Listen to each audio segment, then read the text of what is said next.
আচ্ছা, বিশ্বজিৎ বিশ্বাস অনেক পুরনো অ্যাথলিট তুমি, ঠিক আছে? তো এত বছর পর আবার কম্পিটিশন খেলতে এসছো, মানে এটা একটু বলো আমাদের যে এই মোটিভেশনটা কিভাবে আসলো?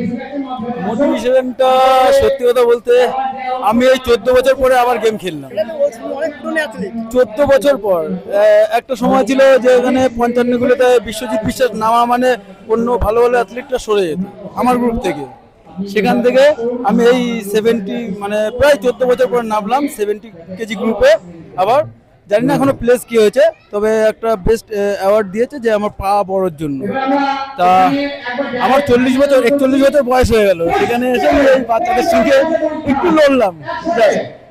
ইচ্ছা হলো যে বিশ্বজিৎ বিশ্বাস নামটা হারিয়ে যাচ্ছে বডি বিল্ডিং জগৎ থেকে, তাই জাস্ট একবার নাম যে আছে বিশ্বজিৎ বিশ্বাস, যে পুরনো চাল হাতে পারে সেটা প্রমাণটা রাখার জন্য একদম।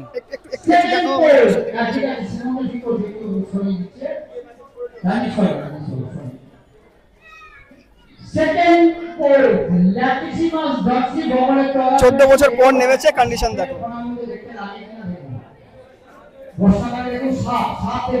নেক্সট কি পরবর্তীকালে আরো খেলার ইচ্ছা আছে? বলতে পারছি না এখনো, কারণ কোনটার উপর ডিপেন্ড করবে? কম্পিটিশন করতে গেলে ব্যবসা বাণিজ্য প্রচন্ড হ্যাম্পার হয়। ব্যবসা বাণিজ্যর জন্য মানে যেহেতু আমাদের দুটো জিম আছে, তা ওই দুটো জিম কন্ট্রোল করে কম্পিটিশন করা খুব চাপের। তা এখন দেখি। আচ্ছা, যারা মনে করো তুমি তো 14 বছর পর শুরু করেছো, যারা মনে করো এরকম দীর্ঘদিন ড্রপ মানে অফ গেছে তারপর শুরু করতে চায়, তারা কিভাবে শুরু করতে পারে? অবশ্যই কিভাবে শুরু করতে পারবে তারা?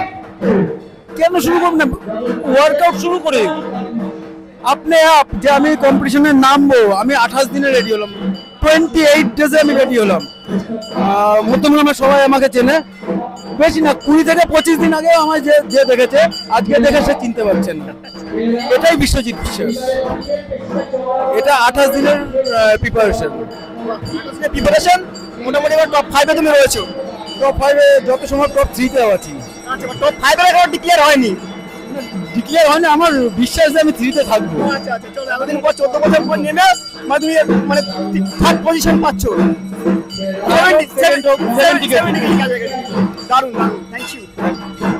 কোথা থেকে এসছো, তোমার নাম আগে বলো। আমার নাম কৌস্তব গোপ, আমি শিলিগুড়ি থেকে এসেছি কম্পিটিশন খেলতে। হ্যাঁ কবে এসছো? কালকে চলে এসছো নিশ্চয়ই। হ্যাঁ হ্যাঁ হ্যাঁ। এটা কি তোমার প্রথম কম্পিটিশন নাকি আগে কম্পিটিশন করেছো? আমি এটা সেকেন্ড ইয়ার করছি কম্পিটিশন। মানে আগের বছর করেছো? হ্যাঁ হ্যাঁ। আচ্ছা, এখন তুমি কত কেজি ক্যাটাগরিতে খেলছো? আমি 75 প্লাসে খেলছি। আচ্ছা, 75 প্লাসে। তোমার এখনো স্টেজ হয়নি বোধহয়। এরপরে স্টেজ হবে। 70 কেজি হবে এরপরে। আচ্ছা, সকাল থেকে তোমার কি কি ডায়েট চলেছে সেটা? আজকে যেমন সকালবেলা তোমার কার্ব লোডিং চলেছে নরমাল, যেরকম 200 গ্রাম রাইস আর আমরা চিকেন দিয়েই লোডিং করি, অত কিছু ফ্যান্সি কিছু করি না। আমাদের দাদা সংলাপদা আছে, তো he believes in basic diet and nutrition plan, তো আমরা এরকম করে লোডিং করি রাইস অ্যান্ড চিকেন। আচ্ছা, যেহেতু এখানে চারিদিকে মাইক বাজছে, বক্স বাজছে, তাহলে সাউন্ডটা একটুখানি যদি কন্ট্রোল করে অ্যাডজাস্ট করে নেওয়া আমাদের দর্শকরা। ঠিক আছে, নেক্সট কি প্ল্যান আছে? নেক্সট এখন প্ল্যান আছে আমার, এখন তো আপাতত কোনো সেরকম ডেট আমি পাচ্ছি না গেমের। হ্যাঁ, আমি কন্টিনিউয়াসলি এখন 3 মান্থস 4 মান্থস হয়ে গেছে কম্পিটিশন খেলছি। আমি তোমার এখানে আমাদের আমি যে আমাদের নর্থ বেঙ্গলে যে গেম খেলা হলো হয় লাস্ট উইকে, যেমন জিটিএ হয়েছিল দার্জিলিংয়ে, ওখানে খেলেছিলাম। মিস্টার সিকিমে মেন্স ফিজিকে আমি 4th হয়েছি। হ্যাঁ, তো আমাদের ডিস্ট্রিক্ট লেভেল যে আমাদের মিস্টার শিলিগুড়ি আছে, ওখানে আমি ফার্স্ট পজিশন মেরেছি। নবাঙ্কুর শিলিগুড়িতেই হয়, ওখানে আমি ফার্স্ট পজিশন মেরেছি, ওভারঅল চ্যাম্পিয়ন মেরেছি। তো এখন পর্যন্ত আমি 5টা শো খেলেছি, এখন দেখি দাদা কি বলে, ওই অনুযায়ী আমরা এখন আগাবো। যা গুরু বলবে শিষ্য সেরকম মেনে চলে, এটাই হওয়া উচিত। একদম এটাই হওয়া উচিত। যাই হোক, তোমাকে বেস্ট অফ লাক। আমাদের চ্যানেলের পক্ষ থেকে ভালো থাকো, আরো কম্পিটিশনগুলো আরো এগিয়ে। অনেকদিন আগের থেকে দেখি, ফলো করি। মানে ফার্স্ট আমি তখন শুরু করেছি যখন হ্যাবিট ক্লাসিকে তোমরা ইন্টারভিউ নিচ্ছিলে, তো ওখান থেকে আমি জানা শুরু করি যে এসএন ফিটনেস মিডিয়া খুব সুন্দর, তোমরা অনেক অ্যাথলিটসদের এরকম ইন্টারভিউ নাও, খুব ভালো লাগে, অনেক নলেজ পাওয়া যায়, অনেক নলেজ পাওয়া যায়। তোমাদের জন্যই আমরা, তোমাদের জন্যই আমরা। ঠিক আছে, যতদিন থাকবো তোমাদের জন্য কাজ করে যাবো। ঠিক আছে, চলো আবার দেখা হবে। কোথা থেকে এসছো, কি নাম তোমাকে সেটা বলো। আমি নয়ডা থেকে এসেছি, সাহেব কর্মকার। তুমি চ্যাম্পিয়নের জন্য সিলেক্ট হয়েছো।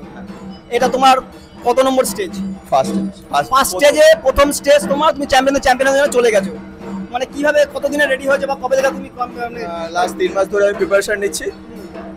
আমার কোচের নাম হচ্ছে সংলাপ নাহা, সংলাপদার কাছ থেকেই প্র্যাকটিস করছি। লাস্ট 8 মাস আমি দাদার কাছে রয়েছি। আর প্রিপারেশন নিচ্ছি লাস্ট 3 মাস ধরে। ব্যায়াম করছো কতদিন ধরে? ব্যায়াম 10-12 বছর দাদা, 12 বেশি হবে। আচ্ছা 3 মাসে তুমি রেডি করে তুমি স্টেজে গিয়ে চ্যাম্পিয়ন সিলেক্ট হয়ে গেলে, এমন কি ম্যাজিক হলো? ম্যাজিক 3 মাসে এমন কি ম্যাজিক? দাদা মেন ম্যাজিক হচ্ছে হঠাৎ করে তো রেডি হওয়া যায় না, ঠিক আছে। আমরা দীর্ঘদিন ধরে ডায়েটের মধ্যে ইভেন নিজেকে সুস্থভাবে জিমে টাইম সময় দিয়ে, হ্যাঁ, তার সাথে সব থেকে বড় কথা বলি, শুধু ডায়েট আর শুধু জিম করলেই হবে না, কার্ডিওটা আমাদের একটা স্টেজে দাঁড়াতে গেলে কার্ডিওটা খুব বড় একটা জায়গা ধরে রেখেছে। দিনে 2 ঘন্টা করে কার্ডিও করতাম, ঠিক আছে, তাতে আজকে এই কন্ডিশনে দাঁড়িয়েছি আমি। আচ্ছা লাস্ট 1 সপ্তাহ তুমি তোমার রুটিন কি ছিল? লাস্ট 1 সপ্তাহ, লাস্ট 1 সপ্তাহ রুটিনটা খুব টাফ দাদা। জিজ্ঞাসা করো লাস্ট 1 সপ্তাহ কি রুটিন? জলটা মেপে খেতে হয়, প্লাস হচ্ছে নুন বন্ধ হয়ে যায়, ডায়েটের ডিম পরিমাণটা বেড়ে যায়, চিকেনের পরিমাণ বেড়ে যায়।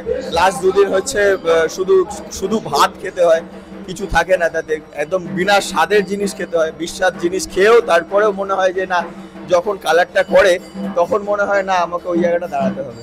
আর আজকে তো সার্থক, তুমি তো চ্যাম্পিয়নের জন্য তুমি চলে গেছো। অল বেঙ্গল কম্পিটিশন হচ্ছে এখানে, দুর্দান্ত একটা পারফরমেন্স তোমাকে স্টেজেও দেখেছি আমি, দুর্দান্ত। তা আজকে সারাদিনের কার্ড তো নিশ্চয়ই নিয়েছো কিছু? হ্যাঁ, সকাল থেকে 600 গ্রাম ভাত, সাথে চিকেন ছিল 1 কিলো 200 মতো।